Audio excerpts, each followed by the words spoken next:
এই মসজিদের মধ্যে থাকতে হবে। ডাক্তার বলতেছে, আল্লাহ বলি আপনি একটু অপেক্ষা করেন, আপনাকে কে খাবার দাবার করাবে? এলাকার মধ্যে অনেকে গরিব, এলাকার মধ্যে কেউ আপনাকে মেহমানদারি করবে না।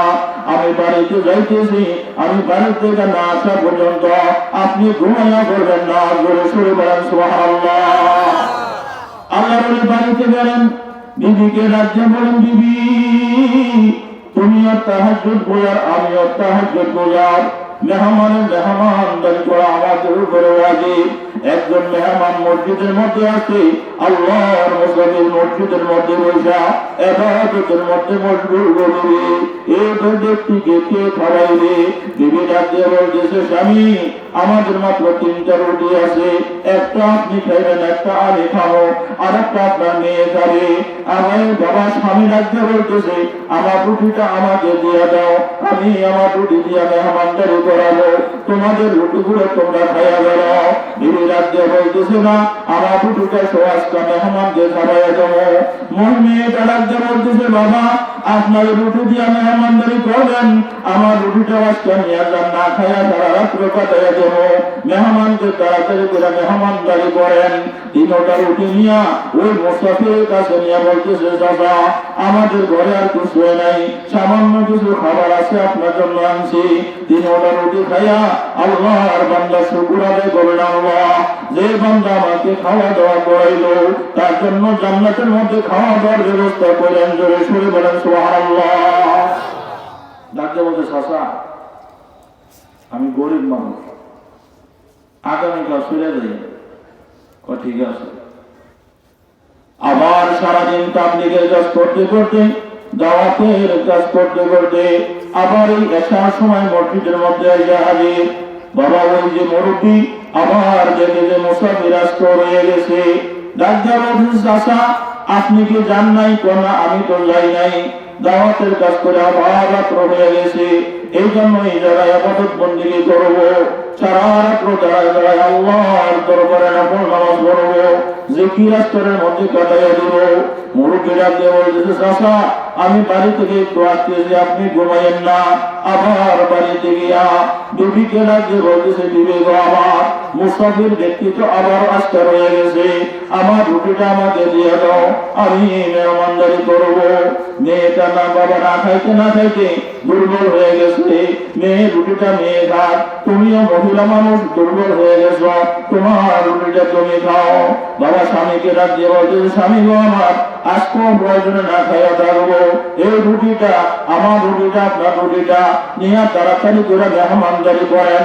মেয়ে রুটিটা মেয়ে খাইয়া কোন রকমের জান বাঁচাও। জোরে সরে বলেন সুবহানাল্লাহ। লা ইয়াদখুলুল জান্নাতা জাসাদুন গুযিয়া বিল হারাম। যে শরীরের মধ্যে হারাম ঢুকছে, হারাম খাবার খায়া তেল তেলে বানাইতেছেন, এই শরীর জান্নাতে যাইবে না। নবীর কথা, সুবহানাল্লাহ। কার কথা? নবীর কথা। নবী বলেছেন, হারাম যাদের শরীরের মধ্যে ঢুকছে ওই শরীরটা জাহান্নামে যাবে। নাউযুবিল্লাহ বলেন। কই যাবে? জাহান্নামে যাবে। এখন অন্য দেশে কি সুদ খাওয়া হারাম? সুদ খাওয়া হালাল না হারাম? গোশ খাওয়া হালাল না হারাম? সুদ গোশের বয়ান আমি সব জায়গায় করি না। আপনার এলাকায় সুদ গোশ নাই দিকে মানে আপনাদের দেখে খুব মহাব্বতী মনে হইতেছে। আমি আপনাদের অনেক জায়গায় এই এলাকায় 2 দিন আগে মাহফিল করে গেছি নারায়ণপুর বাজারের সাথে, অনেক জায়গায় মাহফিল আপনাদের এখানে আসছে। আল্লাহ এই মাহফিলটা কবুল করেন, সকল বলে আমিন। বাবারা কোরআন হাদিসের কথা বললে কারো গায়ের মধ্যে লাগে যাইব, ঠিক লাগে? ঠিক এটা আপনারা এই মনে কষ্ট নিয়েন না, এটা শুনে নিজেকে নিজে পরিবর্তন করতে হবে, ঠিক না? ঠিক তাহলে আল্লাহর বান্দা আজকেও রয়ে গেছে, মেয়ে রুটিটা মেয়ে খাইছে, কয়টা রুটি খাইছে? 2টা রুটি। তাহলে স্বামীও না খাওয়া, বিবিও না খাওয়া। সুবহানাল্লাহ বলেন। আমার মা বোনেরা, ইমাম সাহেবের খাওয়ানটা আসলে কি খাওয়াইবে ফেরেশানির মতো করে যায়। কত বলি এগুলো গরুর বস্তু দিয়েন না, ফেসার বাড়া, কয় হুজুর বাধা দিয়েন না, 3 মাস পরে একবার খাওয়াই, আপনার এটারে দাদি বইলে গরুর ওষুধ দেবো, আমাদের একটা 12 কমুক, আমাদের বাধা দিয়েন না। ওমা দিহিদার উল্টা করা খালি দুপুর গেলেন কেমনে খাওয়াইব এই ধরনের মহিলা আসে না নাই আমার মা বোনদেরকে আল্লাহ জান্নাত নসিব করেন সকল বলে আমি এই মাহফিলের মধ্যে সবচেয়ে বেশি সহযোগিতা করছেন মহিলা আল্লাহ এই এলাকার প্রতিটা মা বোনকে আবেদা সালেহা জাহেদা আল্লাহ মুমিনা বানায় দেন সকল বলে আমিন রাবিয়া বসরির মতন আল্লাহ আল্লাহ বানায় দেন সকল বলে আমিন হে রব্বে করিম আল্লাহ মুসাফিরকে দুবেলা খাওয়াইলেন মসজিদের মধ্যে গিয়া বলতেছেন হুজুর আগামীকাল থাকেন না আগামীকাল চলে যাবেন এই নেন আজকে দুটো রুটি আছে আমার ঘরে এই দুটো রুটি খাইয়া কোন রকম আপনি জীবন বাঁচান এটা বলে বাড়িতে চলে গেছেন এরপরে সারাদিন কাজ করে আবার 3টা রুটির পয়সা কামাই করলেন 3টা রুটি ঘরের মধ্যে বানাইলেন এসার নামাজ মসজিদের মধ্যে আইসা পড়বেন আইসা দেখে ওই মুসাফির আজকে মসজিদের মধ্যে রয়ে গেছে আমার বাবারা ভাইরা লক্ষ্য করে শোনো সারাদিন তাবলীগের কাজ করে দাওয়াতের কাজ করে আল্লাহর বান্দা মসজিদের মধ্যে আসে ইবাদত করার জন্য আজকে 3য় দিন আবার বাড়ির মধ্যে গেলেন ডাক দিয়ে বলতেছেন বিবি গো আমার তোমার শরীরটা দুর্বল হয়ে গেছে আজকে তুমি না খাইয়া রুটিটা দিও না মেয়েটাকে বলতেছে মা তুমি আজকে রুটিটা খাও আমার রুটি দিয়ে মেহমানদারি করবো বাবা রুটিটা একটা রুটি নিয়ে দেউলিয়া মসজিদের মধ্যে গিয়ে মুসাফিরের সামনে বসলেন ডাক দিয়ে বলতেছেন চাচা আপনি আজকে রয়ে গেছেন আমি সারাদিন আমি দাওয়াতের কাজ করছি করতে করতে যে দেরি হয়ে গেছে আমার যাওয়ার সময় পাই না মনে মনে ভাবলাম 2য় দিন 3য় দিন এই রাত্রে এই মসজিদের মধ্যে থাকা যাই হে মুসলমান লক্ষ্য করে শোনো ডাক দেওয়া বলতেছে চাচা একটা রুটি মাত্র আজকে আছে একটা রুটি দিয়ে কোন রকম মেহমানদারি করবো আপনি রুটিটা খান রুটিটা খাওয়ার পরে ডাক দেওয়া বলতেছে চাচা আগামীকাল থাকেন না 3 দিন হয়ে গেছে 3 দিন পর্যন্ত না খাওয়া ঘরের মধ্যে কিছু হয় নাই হে মুসলমান লক্ষ্য করে শোনো আল্লাহর ওলিকে ডাক দিয়ে বলতেছেন আল্লাহর ওলি আপনি কেন আজকে 3 দিন পর্যন্ত এখানে রয়ে গেছেন কেন বাজান না আল্লাহর ওলি ডাক দিয়ে বলতেছে বাবা রে তোমার ঘরে যেদিন প্রথম দিন তুমি 3টা রুটি খাওয়াইছ ওই রাতে আমি আল্লাহর নবীকে 3বার স্বপ্নে দেখছি জোরে সরে বলেন সুবহানাল্লাহ 2য় দিন আইয়া 2টা রুটি আমাকে খাওয়াইছ তোমার এই নিয়ামতের মধ্যে কত শুকর আদায় করবো আমি জানি না এই নিয়ামত যে হালাল এতে কোনো সন্দেহ নাই হালাল খাবার খাইলে বাবা নবীকে দেখা যায় হালাল খাবার খাইয়া সিজদা করলে আল্লাহর গান পাওয়া যায় হালাল খাবার খাইয়া লক্ষ্য করলে আল্লাহর আরশে আজিম পর্যন্ত বান্দা দেখে জোরে সরে বলেন সুবহানাল্লাহ বাবা রাজ্য বলতেছে বাবা 2য় দিন 2টা রুটি আমাকে খাওয়াইছ 2য় দিন আমি তোমার নবীকে স্বপ্নে দেখছি 3য় দিন তোমার ঘরে রয়ে গেছি মনে মনে ভাবলাম আজকে তোমার ঘরে মেহমান আজকে নবীকে স্বপ্নে দেখবো একটা রুটি আমাকে দিয়া মেহমানদারি করাইছো বাবা ওই রাত্রটা আসতে না আসতে রাতের গভীরে আল্লাহর নবী আমার সাথে আইসা আমাকে মোলাকাত করে গেছে জোরে সরে বলেন সুবহানাল্লাহ হালালের মধ্যে কি বরকত দেখছে তাহলে প্রথম দিন 3 রুটি খাইছে কয়বার নবী দেখছে কয়বার দেখছে জীবনও ঘোষ খায় নাই জীবনও সুদ খায় নাই হালাল খায় কম খায় হালাল খায় কম খাইবেন 1 লোকমা কম খাইবেন হালাল খাইবেন জান্নাতে গিয়া নিয়ামত ভোগ করবেন আলহামদুলিল্লাহ বলেন রাজি আছেন ইনশাআল্লাহ 3 রুটি খাইয়া এই রাত্রে নবীরে কয়বার দেখছে 3 বার এরপরের দিন খাইছে 2 রুটি নবীরে কয়বার দেখছে 2 বার এরপরের দিন খাইছে 1 রুটি নবীরে কয়বার দেখছে 1 বার সুবহানাল্লাহ বলেন ডাক দিয়ে বলতেছে চাচা আপনার ঘরের খাবার যে কত বরকত হয় মুসাফির সাহেব আমার মনে চাই প্রতিদিন আপনাকে মেহমানদারি করাইতে কিন্তু আমি 3 দিন পর্যন্ত না খাওয়া আপনাকে মেহমানদারি করছি শরীর তো শুকিয়ে গেছে পেটটা পিঠের সাথে লেগে গেছে আমার বিবি 2 দিন না খাওয়া ছিল মেয়েটাও 1 দিন না খাওয়া ছিল আপনাকে মেহমানদারি করতে গিয়া 3 দিন পর্যন্ত না খাওয়া আমার মনে চায় আমি কিয়ামত পর্যন্ত যদি বাঁচতাম, কিয়ামত পর্যন্ত আপনি মেহমান হইতেন আর প্রতি রাত্রে আমার নবীর সঙ্গে দেখা করতেন। জোরে সুরে বলেন সুবহানাল্লাহ। কথা লম্বা না বাবা, ওয়াজ বেশি বড় কথা না, আমলের মধ্যে আনতে হবে বাবা। আমল যদি করো, আমলের মধ্যে যে কত মজা, আমলের মধ্যে যে কত শান্তি, তা এখনো বুঝো না। দুটা চক্ষু বন্ধ হয়ে গেলে আমল কোনো কাজে আসবে না। হে মুসলমান, লক্ষ্য করে শোনো, হযরতে আয়েশা সিদ্দিকা রাদিয়াল্লাহু তাআলা আনহা, হযরতে উম্মে সালমা রাদিয়াল্লাহু তাআলা আনহা আল্লাহর নবী ঈদের নামাজ পড়ার জন্য ওযু গোসল করে কাপড় চোপড় পরে মসজিদের দিকে রওনা। আল্লাহর নবীকে ডাকতে বলে, নবী আপনি যে ঈদের মাঠে চলে যাইতেছেন, ঘরের মধ্যে কোনো খাবার নাই, ঘর একদম খালি। আজকে তো ঈদের দিন, হাসান হুসাইন দৌড়ে আসবে, এদের হাতে কি দিব? আপনার মেয়ে ফাতেমা আসবে, এদের হাতে আমি কি দেব? বিধবা মহিলারা আপনার বাড়িতে আসবে, যাদের স্বামী জিহাদের ময়দানে গিয়া দ্বীনের জন্য শহীদ হয়ে গেছে, এদের সন্তানগুলো আপনার সাথে দেখা করার জন্য, আমার সাথে দেখা করার জন্য আপনার বাড়িতে আসবে গো নবী, এদের হাতে আমি কি দেব? ঘরের মধ্যে কিছু বলতে কিছু নাই। আল্লাহ নবী কথা বললেন না, চুপচাপ ঈদের ময়দানে চলে গেলেন। হে মুসলমান, লক্ষ্য করে শোনো, আল্লাহ নবী ঈদের ময়দানে চলে গেলেন, নামাজ পড়ে সাহাবীদেরকে নিয়ে মুনাজাত করেন, আল্লাহ আমার সাহাবীরা কত কষ্টে জীবন যাপন করে, আয় আল্লাহ আমি নবী যেদিকে তাকাই সেদিকে স্বর্ণক বানায় আপনি দিবেন, আমার বিশ্বাস আছে। উপর পাহাড়টা আপনি বলতেছেন স্বর্ণ বানাইয়া দেওয়ার জন্য, আমি দুনিয়া চাই না, আখিরাত চাই গো আল্লাহ। আমার মনে চায় আমি গরিবদের সঙ্গে বসবাস করি, গরিবদের সঙ্গে আমি চলি, গরিবদের সঙ্গে আমার হাসর নাজর হোক, গরিবদের সঙ্গে আমার মৃত্যু হবে, কিয়ামতের ময়দানে গরিবদের সঙ্গে হবে, হাসরের ময়দানে গরিবদের সঙ্গে হবে। আমি দুনিয়ার জমিনে ধনী হতে চাই না, আমার গরিব উম্মতের সঙ্গে আমি মিলেমিশে থাকতে চাই। জোরে সোরে বলেন সুবহানাল্লাহ। গরিবদের দাম অনেক বেশি, সুবহানাল্লাহ বলেন।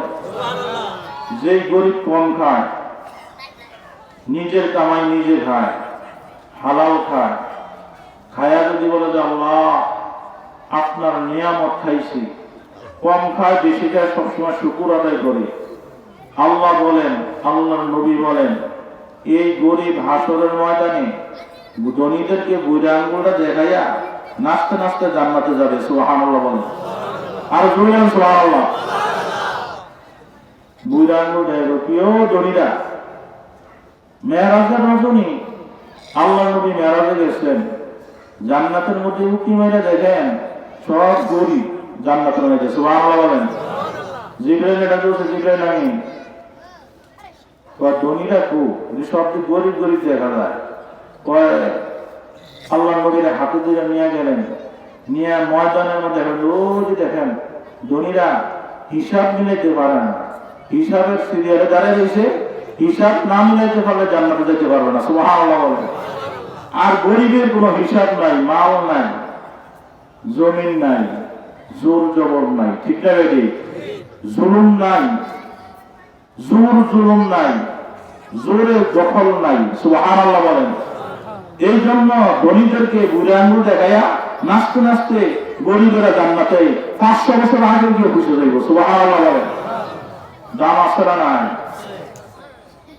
আল্লাহ নবী ঘরের মধ্যে কোনো খাবার নাই, কোনো কিছু নাই। হযরত বাবা উম্মে সালমা রাদিয়াল্লাহু তাআলা আনহা ডাক দিয়ে বলতেছে, আল্লাহর নবী আপনি ঈদের ময়দানে চলে যাইতেছেন, পবিত্র ঈদের দিন, আজকে বিধবা মহিলারা আমার ঘরে আসবে, এতিম এতিম শিশু সন্তানেরা আমার ঘরে আসবে, তাদেরকে কি দেয় মেহমানদারি করাবো। আল্লাহর নবী কোনো কথা বললেন না। ঈদের ময়দানে গিয়ে নামাজটা কমপ্লিট করে মুনাজাত করে দোয়া আদায় করে বাড়ির দিকে রওনা। বাড়িতে আসার আগে আগে মনে হয় জান্নাতি খাবারের সুঘ্রাণ আসতেছে।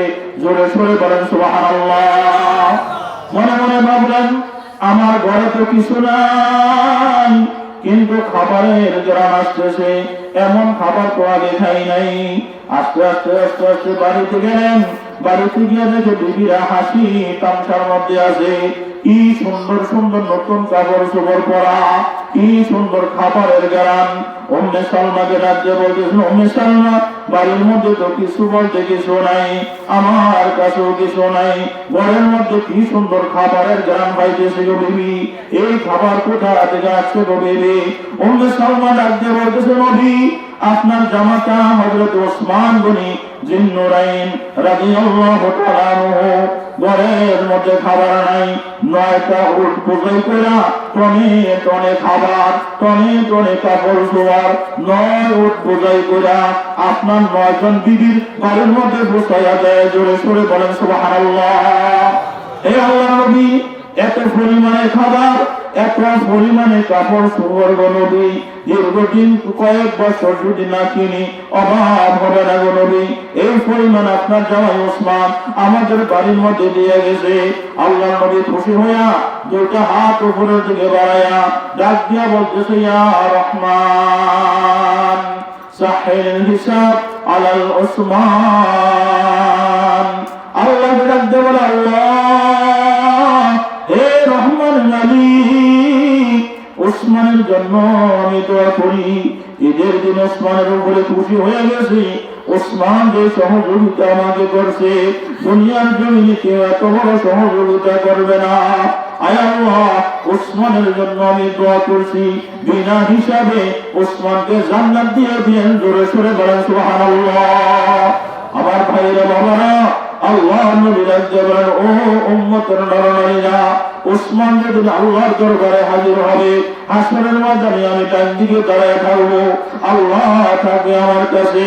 আল্লাহর সামনে যখন হাজির হয়ে যাবে, আমি এই দোয়াটা আল্লাহর দরবারে ফরিয়াদ করবো, আল্লাহ, যে দোয়াটা আমি নবী খুশি হয়ে ওসমানের জন্য করছি, ওই দোয়ার বরকতে এই মুহূর্তে ওসমানকে বিনা হিসাবে জান্নাতের মালিক বানায় দেন। জোরে সোরে বলেন সুবহানাল্লাহ। অবস্থা এই মাহফিলে সহযোগিতা করছেন, বিফলে যাবে না। প্রতিটা কথা রেকর্ড হইতেছে, জমিনটা রেকর্ড হইতেছে। সুবহানাল্লাহ বলেন। হাদিসের মধ্যে নবী বলেন, মান জালাসা মাজলিসাল উলামা ফাকান্নামা জালাসাল মাজলিসান নবী সাল্লাল্লাহু আলাইহি ওয়াসাল্লাম। সুবহানাল্লাহ বলেন। তো যারা উলামাদের মজলিসে বসবে, এটা ওলামার মজলিস না, স্বয়ং আমি নবীর মজলিসে বসছে। সুবহানাল্লাহ বলেন। এই জমিন হাসরের ময়দানে বলবে যে, আল্লাহ, এই বান্দাগুলা গভীর রাত পর্যন্ত বসে বসে আলেম ওলামার চেহারা দেখছে, আলেম ওলামাদের কথা শুনছে। এই জমিন সাক্ষী দিবে, আল্লাহ এই লোকগুলাকে মাফ করে জান্নাতি বানায় দেন। সুবহানাল্লাহ বলেন। খুশির খবর, খুশির খবর, ঠিক না বেটি? আর কিছু আছে, এই যে ঘুমাইতেছে নাকটাই না, কি এর মাহফিলের দাবি, সকালবেলা বলি কি রে হুজুররা কি কইছে, ফাঁকে ফাঁকে না চা খাইছে, পানি খাইছে, কি বয়ান শোনাইছে, এই ভদ্র লোক আছে না নাই? এই যে সাফা একটা যে গরিবের হোটেলের মধ্যে, হ্যাঁ কি সাফা মনোজনে সব হ্যাঁ জানে। এই মোষ দেখা আমি আশ্চর্য হয়ে গেছি, এই ব্যক্তি দই খাই কেন? এত বড় বড় মোষ, মোষে দাঁড়িয়ে 100 নিয়ে গেছে গা। বললাম যে, ওই মিয়া আপনি ফুটুর ফুটুর ফুটুর ফুটুর কি করতেছেন? আচ্ছা, আপনি কমসে গোসলের বরফ করা এই পুরো একটা প্রশ্ন করছি, রুল নিয়ে এটাকে একটা প্রশ্ন করেন, গোসলের বরফ 3টা, আমি মনে হয় জবাব দিতে পারবো। বললাম যে কি কি? লুঙ্গি, গামছা, পানি। নাও বলে বলেন, এই ভাবে ফুটুর ফুটুর করুন না, মুসল্লি আসে না নাই? আমাদের এলাকা নাই, আমাদের এলাকার কথা ছিল। আহারে কত পাগল, কত উঁচু পাগলে ঘুরে গেছে দুনিয়া, ঠিক না বেটি? এই তো গোসলের বরফ, লুঙ্গি, গামছা, পানি বলে। আচ্ছা কোন এই সারাদিন থেকে নামাজ পড়লে নামাজ হইব? কেউ নামাজ হইবনি? আবার যারা আমরা বয়ান শুনতেছেন, কত লোকের খ্রিস্টানি মস্তারি করবে। আবার কিছু কিছু বুড়া আছে, এই জোহর নামাজটা হইয়া খাওয়া দাওয়া বেরা লাইটটা মনে করে যে ভূগোলের নিচে নিয়ে বাড়িয়ে গেছে। তোমার বিধি করতেছে, কি কই যা তাই কি আগে হনুস না, যে মাহফিলের কথা হনুস না? আসলে গোটা মাহফিল না কিছু না, ওই দোকানে বলে বিড়ি খাইতেছে, চা খাইতেছে, আর শেষরাত্রে বাড়ি করে মাহফিলের থেকে আসছে। এই মতের মুসলিম আছে না নাই? বেরিয়ে করে আল্লাহ আল্লাহর ওলি হয়ে আইছে, ও আল্লাহর ওলি হয়ে আইছে, সারা রাত্র মাহফিল হচ্ছে, আসলে মাহফিল থেকে গেছে না দোয়ান থেকে গেছে, কি বুঝবো কি বলবো। ওই এক জায়গায় বয়ান গেছে, হুজুর বয়ান এত সুন্দর করছে, কিন্তু একটা কথা বুঝি না, আমি কোনটা বুঝেন না, আয়েশা কি নবীর স্ত্রী না কোনো সাহাবীর স্ত্রী? না বলে বলেন আয়েশা এরা কোনো কিছু বুঝে, কিছু বুঝেনি। এই ধরনের মুসলিমের অভাব নাই। আল্লাহ সবাইকে বোঝার তৌফিক দান সকল বলে আমিন। যুবকেরা এই মাহফিলের আয়োজন করছে, মনটা ভরে গেছে যে আল্লাহ, যে যুবকগুলো আগে গানের আসর বসাইতো, ঠিক না বেশি, ওই এক মন্ত্রী ওই গানের জায়গার মধ্যে মাহফিল হইতেছে, অনেক জঙ্গি তৈরি হইতেছে, গানের জায়গায় মাহফিল হইলে বলে জঙ্গি তৈরি হয়। এই ভদ্রলোক আছে না নাই? ওই এক দেখপর করে ধরা যাইছে, ইসলাম রাখতো না, এই দেশে দাড়ি টুপি রাখতো না। এখন যে রাষ্ট্রটা এই রাষ্ট্রটা এই দেখতো না, এই রাষ্ট্র নাই, কানাডার জায়গাতে নাই, আমেরিকার জায়গাতে না, ব্রিটেনের জায়গাতে না, আছে না নাই? হে মুসলমান, ইসলামের বিরোধিতা করবা, আলেম ওলামাদের বিরোধিতা করবা, আল্লাহ পাক জমিন ছোট করে দেয়। এই দুনিয়ার জমিনে তার জায়গা হয় না, ঠিক না বেশি? দুনিয়া থেকে বেজ্জুতি, আখিরাত পর্যন্ত হাসরের ময়দানে তোমাদের জন্য বেজ্জুতি, ঠিক না বেশি? এই জন্য আলেম ওলামাদের দিকে তাকাই দেয়। আপনাদের ইমাম সাহেব অনেক আল্লাহওয়ালা মানুষ, তাহাজ্জুদ গুজার, ওনার মতন আমল আমি অন্য ইমামের মধ্যে কমে দেখছি। প্রশংসা না, আপনারা ইমাম সাহেবের কথা মতন চলবেন, তার থেকে আমল শিখবেন, ঠিক না বেশি? অনেকে কি এর ইমাম সাহেব আমরা খাবাই, মুসলিমের ডাকে কেউ নামাজ পড়তেন না, কার কি নামাজ আপনারা না কোন নজ দিয়ে খাবাই, কি আরে নামাজ আপনি সারাই করেন না? আচ্ছা নামাজ পড়ে ইমাম সাহেবের কাম না সবার কাম? কেউ কার কাম? সবার কাম। ইমাম সাহেব ভালো লাগে না, ইমাম সাহেব হক কথা কয়, দোষের কথা কয়, সুদের কথা কয়। ওই এক জায়গায় সুদের বয়ান করছে হুজুরে, সভাপতি নিয়া সব দিক কথা আমার দিকে ছায়া ছায়া না কইছে, আমরা রাখতাম না হুজুর বা। আর এক জায়গায় মসজিদ ইনকার মসজিদে গেছে, গিয়া কইছে মনে হয় সুদের কথা, সেক্রেটারি নিয়ে আমি আমার গুটা দিয়ে না কথা কইছে, আমার চাকরি এনে হতো না। আর কত কথা কোনো বুঝেননি, রাত্র বেশি হয়ে গেছে। যাক আমার বাবারা, তাহলে আল্লাহর নবী এই যে ওসমান যে এত বড় সহযোগিতা করছে, লাভ হয়েছে না লস হয়েছে? কি লাভ হয়েছে না লস হয়েছে? ইমাম সাহেব 6 মাসের বেতন বাকি, কৃষি দিয়ে পাঞ্জাবি বর্তে বর্তে পিটির লোকে লেগে গেছে, দলানের পয়সাও পায় না, পান খাওয়ানোর পয়সা নাই, মুখটা শুকিয়ে রয়েছে। এই ধরনের মসজিদ আছে না নাই? এখনো অনেক বাড়াই গেছে আলহামদুলিল্লাহ। আমাদের এলাকার মানুষ খুব সহজ সরল, মতলবের মানুষ খুব সহজ সরল, আমি আগের থেকেও জানি। আল্লাহ এই মতলবের লোকদের জন্য আমি সবসময় দোয়া করি, এরা সহজ সরল মানুষ, আল্লাহ এদের জন্য জান্নাত দিয়া দিন, সকল বলে আমি। ইমাম সাহেব রাস্তা দিয়ে আসতেছে, চিন্তা করতেছে কই যাবো, 6 মাসের বেতন বাকি, টিয়ারা করলে সভাপতি সব মুখটা বেজার করে লাগে, কি করি কই যাবো, হাঁটতেছে হাঁটতেছে, বাসার বাড়ির কাছে গিয়া দেখি লম্বা লম্বা সিরিয়াল, কি সুন্দর জামা, কি সুন্দর শার্ট, কি সুন্দর প্যান্ট, আতর গোলাপের অভাব নাই, কত ধরনের স্যান্ড মাইজা, যুবকেরা সারিবদ্ধ ভাবে দাঁড়িয়ে রয়েছে। ইমাম সাহেব ডাক দিয়ে বলতেছে, মিয়ারা ও যুবকেরা তোমরা কেন বাদশার বাড়ির সামনে দাঁড়িয়ে রয়েছ? হুজুর আপনার কি লজ্জা শরম নাই? আপনার মুখটা শুকায় রয়েছে, গাল সভা ভিতরে ভেঙে গেছে, আপনি কেন আমাদেরকে প্রশ্ন করেন? আপনি তো 1.5 টাকা বেতন পান, আমাদেরকে প্রশ্ন করেন না। আমরা মিয়া বংশের লোক, আমরা চৌধুরী বংশের লোক, আমরা অনেক বড় বড় লোক, এখানে দাঁড়াইছি বাদশার মেয়েকে বিবাহ দিবে, যাকে পছন্দ করবে, যার যে যুবককে পছন্দ করবে ওই যুবকের সঙ্গে বিবাহ হবে। জোরে জোরে বলেন সুবহানাল্লাহ। ইমাম সাহেব আল্লাহ যদি কপাল লাগিয়া যায়, পানেরও অভাব হইতো না, খাওয়ারও অভাব হইতো না, সুবহানাল্লাহ বলেন। সিরিয়ালও দাঁড়াইছে, যুবকেরা ঢেলে দেখেন এই পিছিয়ে নিয়ে দাঁড় করাইছে, আমরা কত বড় বড় বংশ লোক, আমরা আমাদের এই সিরাপাড়া ভাঞ্জারি গাঁও দেখা দিয়েছে, আবার লক্ষ্য করে দেখে সে আমার মধ্যে নূর চমকাইতেছে, সুবহানাল্লাহ বলেন। সবচেয়ে বড় সুন্দর নবীরা, সুবহানাল্লাহ বলেন। নবীদের পরে আল্লাহর ওলিরা, সাহাবীরা, তাবিঈনরা, তবে তাবিঈনরা, বর্তমানে আলেম ওলামারা, সুবহানাল্লাহ বলেন। যত কালো হুজুর দেখবেন চেহারার দিকে তাকালে দেখবেন কি মায়া লাগে, সুবহানাল্লাহ বলেন। ওই যে 5 ওয়াক্ত নামাজ পড়ে গভীর রাতে কান্নাকাটি করে, এই জন্য আল্লাহ নূর দিয়ে দিছে, সুবহানাল্লাহ বলেন। যুবকের আবার সন্দেহ করে, আরে যায় সারা সিরাপানা কই, এর চেহারা তো নূর দেখা যায়, এর না হেরে পছন্দ করে না। একা থেজের তো হুজুরের ফিসি নিয়ে আদার করেছে, হুজুরকে ফিসি দাঁড়ানো এক ধরনের রাখতে গিয়ে বেড়া এদিকা কি বংশ টংশ পায়নি, হা চৌধুরী বংশ হইতেইব, মিয়া বংশ, খান বংশ, ফারারি বংশ হইতেইব। কারণ আমার তো কোনো বংশ কোনো জানা নাই।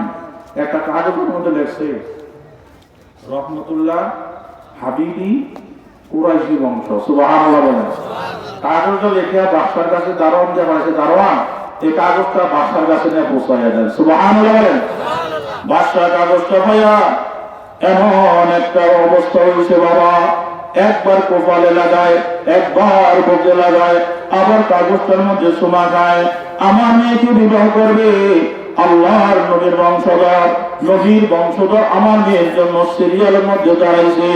এই মুসলমান লক্ষ্য করে শোনা, এই নবীর বংশধরকে সারা যাবে না। দারোয়ানকে ডাকতে বলে, দারোয়ান ওই লোকটাকে ভিতরে ঢোকাও, যুবকটাকে ভিতরে ঢোকাও, আর বাকিগুলাকে বলো আজকে বিবাহ শাদী হবে না, এরা যেন আমার গেট থেকে দূরে চলে যায়। জোরে সরে বলেন সুবহানাল্লাহ। ওই যে সন্দেহ করছে আর না জানি পছন্দ করে লাগে, এখনো দেখে না কাগজ দিকে এই কি বাচ্চা পাগল হয়ে গেছে, সুবহানাল্লাহ বলেন। আল্লাহ কি কারে কি ঘটায় দেখে। ডাক দেখবে বাবা এত কিছু খাওয়ার দরকার নাই, তুমি কি আসলে কুরাইশি বংশ? হ্যাঁ, আল উলামা ওয়ারাসাতুল আমবিয়া, সুবহানাল্লাহ বলেন। নবী বলছে আলেম উলামা ইমাম সাহেব এটা আমার ঘরের লোক, আমার ঘরের সদস্য, সুবহানাল্লাহ বলেন। এদের সাথে মুসাফা করবে, নবী বলেন যে এদের সাথে মুসাফা ইমাম সাহেবের সাথে মুসাফা করে নাই, বরঞ্চ আমি নবীর সাথে মুসাফা করলাম, সুবহানাল্লাহ বলেন।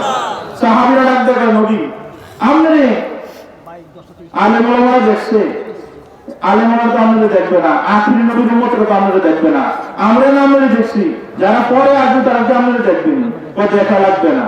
যদি আলেম ওলামার সাথে মুসাফা করে তাহলে লোকটা আমি নবীর সাথে মুসাফা করলো, সুবহানাল্লাহ বলেন। লাভ আছে না নাই? ইমাম সাহেব ভিতরে গেলেন, ডাক দিয়ে বলতে বাবা তুমি কি নবীর বংশ? ইমাম সাহেব মনে মনে ভাবলেন আমি তো মাদ্রাসা লেখাপড়া করছি, আল উলামা ওয়ারাসাতুল আমবিয়া, নবীর কথা আমার কোনো ভয় নাই, আমি কুরাইশি বংশ। এবারে পরিচয় দিয়া ধুমধাম করে আগামীকাল বিবাহ হবে, মেহমানদের দাওয়াত দিয়া ওই ইমাম সাহেবের সঙ্গে সাথে সাথে বিবাহ দিয়া দিলেন। জোরে সরে বলেন সুবহানাল্লাহ। বাদশা কাছে হুজুর ইমামতি লাগবে না, আমার বাড়িতে থাকেন, নামাজ পূজা করবেন, আপনার আর কোনো সমস্যা নাই, সুবহানাল্লাহ বলেন। জায়গা কে করে দিছে? মানুষে হিংসা করে, হিংসা করে কি করবেন? ইমামদের ইনশাআল্লাহ, আলেম ওলামারা ইনশাআল্লাহ জান্নাতের নাজ নেয়ামত পাবে, ইনশাআল্লাহ ইনশাআল্লাহ ইনশাআল্লাহ। কারণ আলেম ওলামারা হারামের দিকে দৌড়ায় না, ঠিক লাগে দিই, সুদও নাই, গোসও নাই, জুলুম অত্যাচারের মধ্যে নাই, মসজিদের বেতন যে কোন রকমের সংসার চালায়, কিন্তু নিয়ামত বাড়াইতেছে কে? কে বাড়ায় নিয়ামত? আর খাওয়ার কোনো অভাব নাই। সংসার যদিও কষ্টে চলে, ইমাম সাহেবরা সবচেয়ে বেশি খাইতেছে, খাওয়াইতেছে। কে খাওয়ায় বাবারা? কে খাওয়ায়? ইমাম সাহেবের সঙ্গে বিবাহ, দীর্ঘ 1 বছর 1.5 বছর ধরে বাড়িতে বসবাস, 2 বছর ধরে বসবাস এই বাড়ির মধ্যে থাকে, বাদশার বাড়ির মধ্যে থাকে, খাওয়া দাওয়ার কোনো অভাব নাই, মশামাছি জীবনে চোখে দেখে না, এত পরিষ্কার, রাজপ্রাসাদের মধ্যে বসবাস। হইতে হইতে হইতে হইতে একটা ছেলে হয়েছে, ছেলেটার বয়স যখন বাবা 1.5 বছর, 1 বছর 1.5 বছর, বাবা সকালবেলা স্বামী স্ত্রী নামাজ পড়ে যখন ঘুমাইছেন, হাতের থেকে ছেলেটা নাই না, নিচে বসে বসে জুতা কামড়াইতেছে। বান্দি যখন ঘরটা ঝাড়ু দেওয়ার জন্য বাবা ইমাম সাহেবের রুমে ঢুকছে, লক্ষ্য করে দেখে ইমাম সাহেবের ছেলে জুতা কামড়াইতেছে। দেউরে বাদশার কাছে গিয়ে বলেন, বাদশা আপনার মাথা খারাপ, আপনার জামাইরও মাথা খারাপ। কি হয়েছে? আপনার জামাই মুসি আসল, ওই যান আপনার নাতি মুসির ছেলে, আপনার নাতি জুতা কামড়াইতেছে। জোরে সরে বলেন নাউজুবিল্লাহ। লাগাইছে লাগাইছি আপনি পাগল, আপনি বাদশা, আপনি পাগল। আপনি একটা মুসির পোলার সাথে আপনার মেয়ের বিবাহ দিচ্ছেন, গিয়া দেখেন আপনার নাতি জুতা কামড়াইতেছে। বাদশার মাথা হয়ে গেছে নষ্ট। আর এটা কি করলাম? যাচাই বাছাই বললাম না। অনেকে দেশে মুসি দাম দিয়ে এমন একটা শরম দিল, এই যাচাই বাছাই করি নাই, এখন যাচাই বাছাই করে এলাকার মধ্যে মাইকিং করে দাও, আগামীকাল সকালে পরীক্ষা হবে। কি পরীক্ষা? পরীক্ষা হবে, বড় ডেগের মধ্যে তেল গরম হবে, আর ওই প্রবাসী বংশকে ডেগের মধ্যে ছাড়া হবে। যা করুন না তেলে পড়বে, তেল গরম হবে, যা করুন না তেলে পড়বে, আমি হাতে কিছু করবো না। সুবহানাল্লাহ বলেন। যদি প্রবাসী বংশ হয়, আমার ধারণা তেলে তাকে ফুরাইতে পারবে না, তেলে তাকে ভাজি করতে পারবে না, তেল তার একটা পশমের ক্ষতি হবে না। সুবহানাল্লাহ বলেন। আর যদি প্রবাসী বংশ না হয়, মিথ্যা কথা যদি বলে থাকে, তাহলে যা করুন না কি করবে? তেলে করবে। সুন্দর কথা। ইমাম সাহেব বলতেছে, अगर आलम सरकार बाशात, अगर आलम सरकार बाशात, दिले आशिक गुलो गुलजार बाशात, अजरुदाए दोस्तों माँ करबला का अजरशी, माँ हमेशा कैसे कमरा दरबला का है मुबा, दिल का ये यार जाना जिंदगानी मुश्किलात, जिंदगानी मुश्किलात तो कामरानी मुश्किलात, जिंदगानी मुश्किलात तो कामरानी मुश्किलात। ইমাম সাহেব রাজ্য বলতেছে, আল্লাহ দীর্ঘদিন ধরে বাদশার বাড়িতে কত আরামে ছিলাম, এখন যে কেস লেগে গেছে, আমার মনের মধ্যে সন্দেহ লাগতেছে। আল্লাহ আমি তো মুখে মুখে কোরআশি বংশ দাবি করছি, নবীর ওয়ারিস দাবি করছি। আল্লাহর নবী যদি ওয়ারিস হিসাবে আমাকে কবুল করে না নেয়, তাহলে তো আমাকে ছাড়বে না, আমি তো দেবজুতি হয়ে যাব, আমার নবীর সংসার দেবজুতি হয়ে যাবে, নবীর ধর্ম দেবজুতি হয়ে যাবে। বিবিকে রাখতে বলতেছে, বিবি এই রাতের মধ্যে তুমি আমাকে বিজয় দিয়ে দাও, এই ঘরের মধ্যে দীর্ঘদিন বসবাস করবি, তোমার বাবা যে পরীক্ষা চালাবে, ওই পরীক্ষা পাস করি কিনা না করে আমার সন্দেহ লাগতেছে, এই মুহূর্তে তুমি আমাকে ক্ষমা করে দাও। এই রাতের মধ্যে আমি এইবারে আসে না, অনেক দূরে চলে যেতে চাই। দূরে চলে বলেন সুবহানাল্লাহ। বিবি রাখতে বলতেছে, স্বামী আপনি যাইন না, আমাকে ভালো আপনি যাইতে পারবেন না, দীর্ঘদিন পর্যন্ত ঘর সংসার, আমার বাবা কি বলে না বলে এরা আমার জানার দরকার নাই। আপনার সিনার মধ্যে আল্লাহর কোরআন, আপনার সিনার মধ্যে নবীজির হাদিস, জীবনে ঘুষ খান না, সুদ খান নাই, মানুষের উপরে কোনো অত্যাচার করেন নাই, আপনার কাছে দুর্বল আমার জীবনটা ধন্য হয়ে গেছে গো স্বামী, আপনি এই বাড়িতে যাইতে পারেন না। আমার দৃঢ় বিশ্বাস, আপনার যত পরীক্ষা হলাম না কেন, সমস্ত পরীক্ষায় আল্লাহ আপনাকে বাঁচাইয়া দিবে। জোরে শুনে বলেন সুবহানাল্লাহ। বিবি রাখতে বলতেছে, বিবি আমার সন্দেহ লাগতেছে, আমাকে তুমি বিদায় দিয়ে দাও।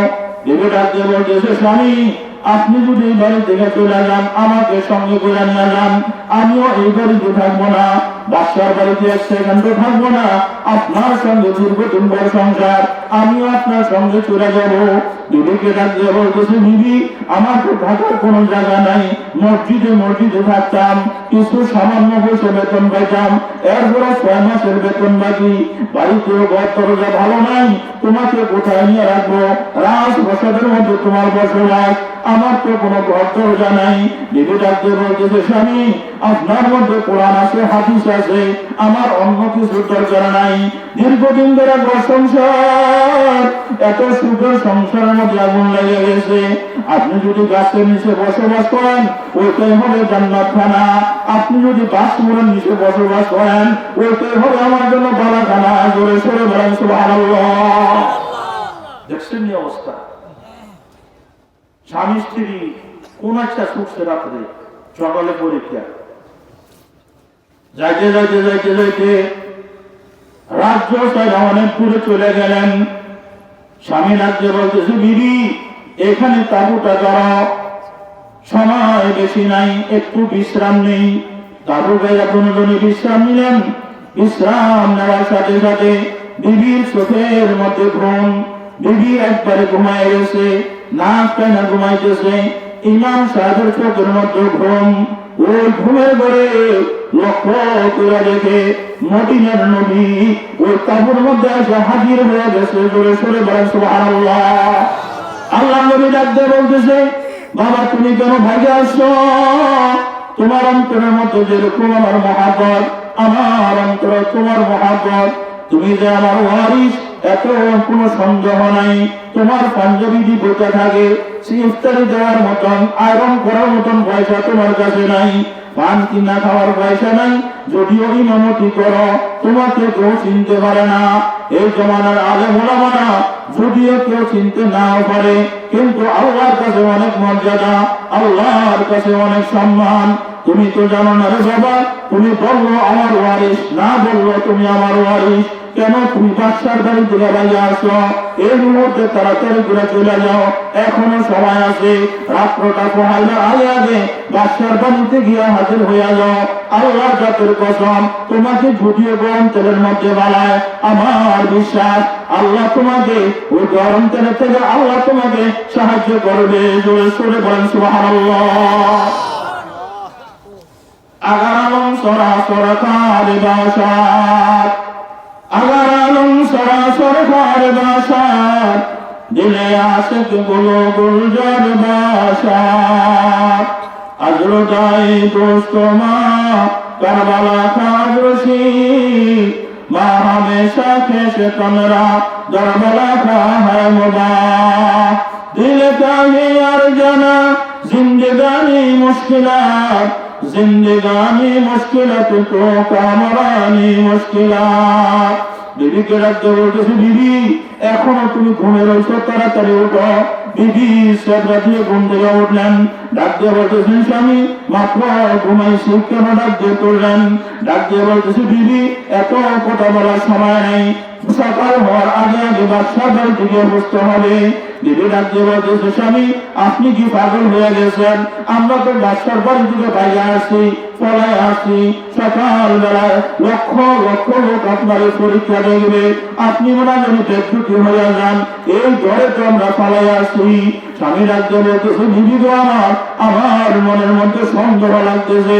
বাদশার যত বড় পরীক্ষা হলেন না কেন, আমার আল্লাহ আছে, এখনো আছে, কিয়ামত পর্যন্ত থাকবে, এরপরেও থাকবে, সব ধ্বংস হয়ে যাবে, কিন্তু আমার আল্লাহ ধ্বংস হবে না। জোরে সরে বলেন সুবহানাল্লাহ। বলো স্বামী যে স্বপ্নে দেখছে নবীর, এটা কেউ বলতে পারবো না, কেউ বলতে পারবো না। দুই বলদ এক জায়গায় শুনছি, কিছুক্ষণ পরে ধাক্কায় তো কি হয়েছে? তুই তো আমাদের পেশা তুলে সব ভরাই লাগবে। আমি মনে করছি যে কেরি ক্ষেত্রের মধ্যে মেশিন লাগাইছি, অর্ধেক ক্ষেত বড় হয়েছে, আমার ঘুমটা ডিস্টার্ব করেছে।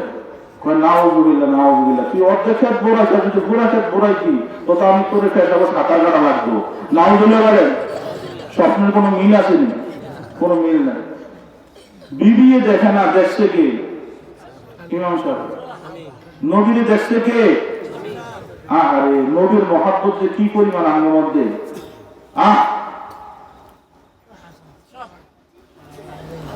अफसोस के बदर हुमाइते रहरम से,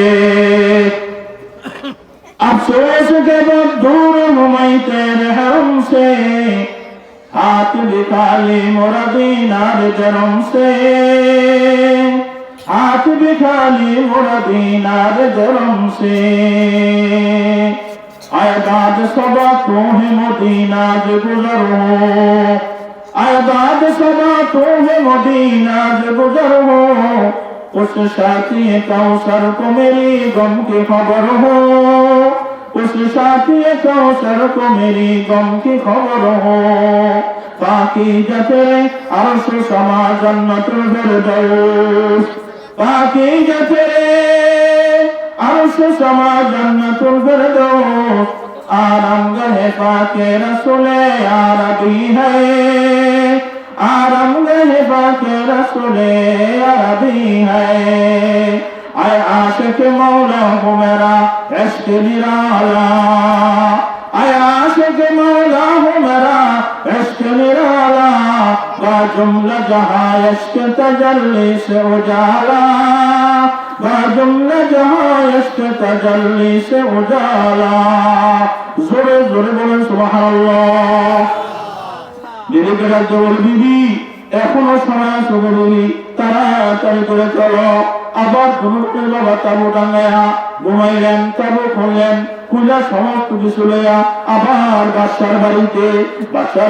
ফজরের আগে আগে বাদশার বাড়িতে বুঝে গেছে ফজরের নামাজটা পড়লেন পড়ে দেখে লক্ষ লক্ষ মানুষ আসতেছে আজকে কুরাইশি বংশের পরীক্ষা হবে কুরাইশি বংশকে তেলে ফালানো হবে তেলের মধ্যে ফালাইয়া পরীক্ষা নেওয়া হবে তেল গরম হইতেছে টকবক টকবক করে তেল বাবা বলক মারতেছে এক একটা বলক মারে মনে হয় মানুষটা খাইতে দেরি 1 সেকেন্ডের মধ্যে ভাজা হইতে দেরি হবে না তেলের কাছে আলেম দাঁড়াইলেন ইমাম সাহেব দাঁড়াইলেন কিছুক্ষণের মধ্যে তেলের মধ্যে বানানো হবে ইমাম সাহেবকে বলতেছে ইমাম সাহেব তাড়াতাড়ি করে তেলের মধ্যে যাচ্ছেন ইমাম সাহেব টকবক করতেছে বাবা ইমাম সাহেব বাবা থরথর করে কাঁপতেছে কেমনে আমি তেলের মধ্যে যাপ দেবো না জানি তেলে আমাকে শেষ করে ফেলে বাবা লক্ষ্য করে দেখে বরফের মধ্যে নবীর ছবি নবীর পুরা ছবিটা দেখা যায় তেলের মধ্যে নবীর ছবিটা দেখা যায় এক একটা বরফ উঠতেছে ওই বরফের মধ্যে নবীর নকশাটা দেখা যায় হাত দিয়ে বলতেছে বাবা রে দেরি করিও না তেলের মধ্যে যাপ দাও আল্লাহর কসম এই তেলের থেকে তোমাকে উদ্ধার করে দিলে জোরে সুরে বলেন সুবহানাল্লাহ নবীর নকশা দেখা যায় সুবহানাল্লাহ ভয় নাই যাপ দাও ইন্না আউলিয়া আল্লাহি লা খাউফুন আলাইহিম ওয়া লা হুম ইয়াহজানুন ওলিদের জন্য কোনো ভয় নাই সুবহানাল্লাহ বলেন স্বয়ং আল্লাহ বলেন আউলিয়াদের জন্য কোনো ভয় নাই যাপ দাও তুমি নবীর ওয়ারিস মুখে বলছো নবীও গ্রহণ করে নিয়েছে সুবহানাল্লাহ বলেন আল্লাহ তেলের মধ্যে জাপ দিলেন আস্তে আস্তে তেল ঠান্ডা হয়েছে ইমাম সাহেব হাসতে হাসতে তেলের থেকে বাইরে আইছে সুবহানাল্লাহ বলেন লক্ষ লক্ষ জনতা ডাক দিয়া বলতেছে হুজুর তাড়াতাড়ি করে আপনি মুরিদ বানান আপনার মতন হিসাবে এলাকাত নাই সুবহানাল্লাহ বলেন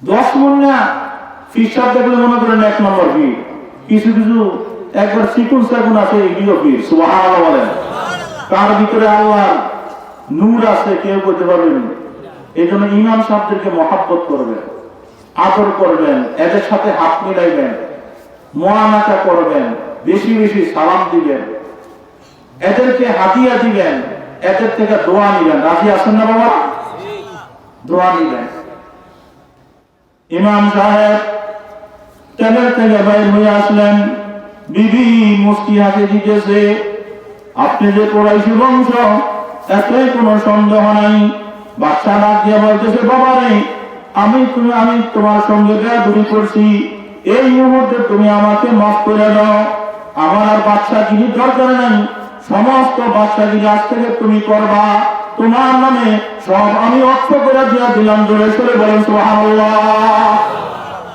লাভ হয়েছে না লস হয়েছে ওমা একটু কিন্তু না মুসি টুসি করেছে বান্দিটা তৈরি বান্দিকে ঘর শুশু বইয়ে বইয়ে রয়েছে বান্দিটার সরকারি আম আইনা দৌড়ানোর জুতা দিয়া বাইরা এই বান্দি ফেস লাগাইছে তাড়াতাড়ি বান্দিটা এবার থেকে ভাগা ফেস লাগানো কি লাভ হয়েছে না লস হয়েছে হুজুরের লাভ হয়েছে বান্দির কি হয়েছে সুবহানাল্লাহ কিছু কিছু মানুষ আছে হুজুরকে বেশি লাগিয়ে থাকে কি লাভ হয় না লস হয় কেমন লস হয় সব বললে বুঝতে পারবে কেমন লস হয়েছে মুনাফিকের কবরে যাবে নাউজুবিল্লাহ বলে আব্দুল্লাহ মুনাফিকের সর্দারের ছেলে রাসূলের সাহাবী আব্দুল্লাহ সুবহানাল্লাহ বলেন বয়ান কোন দিকে যায় বলতে না আজকে বয়ান শুনছে আল্লাহ যা বলেছে বলতেছে আলহামদুলিল্লাহ বলেন আলহামদুলিল্লাহ উবাই ইবনে খালিদ ওনার ছেলের নাম কি? আব্দুল্লাহ। আব্দুল্লাহ নবীর কাছে আইসা মুসলমান হইয়া মনটা শান্তি তার ভরে গেছে। সুবহানাল্লাহ। নবীর ডাক করছে, নবী ওই যে আমার আব্বা যাইতেছে, আপনার যে কত ক্ষতি করছে, ইসলামের যে কত ক্ষতি করছে, উবাই ইবনে সুলুল, আপনি এই মুহূর্তে আমাদেরকে ওয়ার্ডার দেন, এই যে তলোয়ারটা দিয়া আমার বাপের গর্দানটা আমি পালাইয়া দিই। সুবহানাল্লাহ। ইসলামের পাওয়া, ইসলামের পাওয়া, ঠিক না বেশি? আলেম ওলামা ডাক দিলে যাতে রাজি আছেন ইনশাআল্লাহ? রাজি থাকেন, জিহাদের মর্যাদা দুনিয়ায় পেয়ে যাবেন। আলহামদুলিল্লাহ। আব্দুল্লাহ বলতেছে, নবী আমি আপনাকে পাইয়া আমার মনটা ভরে গেছে গিয়া, এই মুহূর্তে অর্ডার দেন আমার বাপের কলমাটা আমি পালাই দিই, কারণ আমার বাপে ইসলামের ক্ষতি করছে, আপনার ক্ষতি করছে। আব্দুল্লাহকে নবীর মুখে নিলেন, ডাক দিয়ে বলছেন, আব্দুল্লাহ তোমার কথাটা শুনে মনটা ভরে গেছে। আব্দুল্লাহ বাবাকে কতল করা যাবে না, যদিও তোমার বাবা সবচেয়ে বড় মুনাফিক, মুনাফিকের সর্দার। বাবাকে বুঝাইতে থাকো, আমি নবীও বুঝাইতে থাকি, তার কোনো ক্ষতি করা যাবে না। আব্দুল্লাহর মনটা ভরে গেছে। কিছুদিন পরে খবর আসছে, হুজুর আমার বাবা আব্দুল্লাহ ডাকতে বলতেছে, আল্লাহর নবী আমার বাবা ইন্তেকাল করছে, বাবা দুনিয়ার মধ্যে নাই। আমার বাবাকে আমি গোসল দিছি, হাতে আতর গোলাপ লাগাইছি, আমার বাবাকে কাফন বাড়াইছি, সুন্নাত তরিকা সব করে আসছি। এ আল্লাহর নবী আমি আপনার কাছে একটু ফরিয়াদ করি, আপনি গিয়া আমার বাবাকে একটু দাফন করে আসেন। ধরে সরে বলেন সুবহানাল্লাহ। আব্দুল্লাহ ডাক দিয়ে বলতেছে, নবী আমার বাবাকে আপনি একটু জানাজাটা পড়ায় আসেন। আল্লাহর নবী বলছে, কোনো অসুবিধা নাই, আমি যাব, গিয়া তোমার বাবার জানাজাটা পড়াবো। আব্দুল্লাহ খুশি হয়ে গেলেন।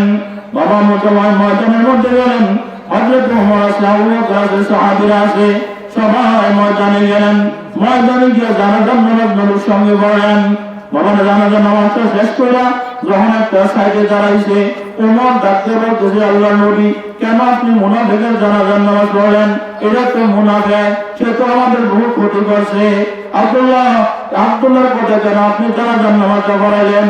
আল্লাহর নবী ডাকতে বলতেছেন, হে ওমর আমি তো জানাজার নামাজ পড়াইছি, আব্দুল্লাহকে ভাই আমি খুশি হয়ে গেছি, আব্দুল্লাহ আমাকে ভাই খুশি হয়ে গেছে। আব্দুল্লাহর কথা মতো আমি জানাজার নামাজ পড়াইছি, যাতে আব্দুল্লাহর মনটা খুশি থাকে। জোরে সরে বলেন সুবহানাল্লাহ। উবাই ইবনে সুলুল কেন আপনি জানাজার নামাজ পড়াইলেন? এর সাথে সাথে জিবরাইল আমিন বাবা নবীর কাছে হাজির। জিবরাইল এসে ডাকতে বলতেছে, হুজুর ওমরের কথার সাথে আল্লাহু একমত, আপনি কেন এই মুনাফিকের জানাজার নামাজ পড়াইলেন? জোরে সরে বলেন সুবহানাল্লাহ।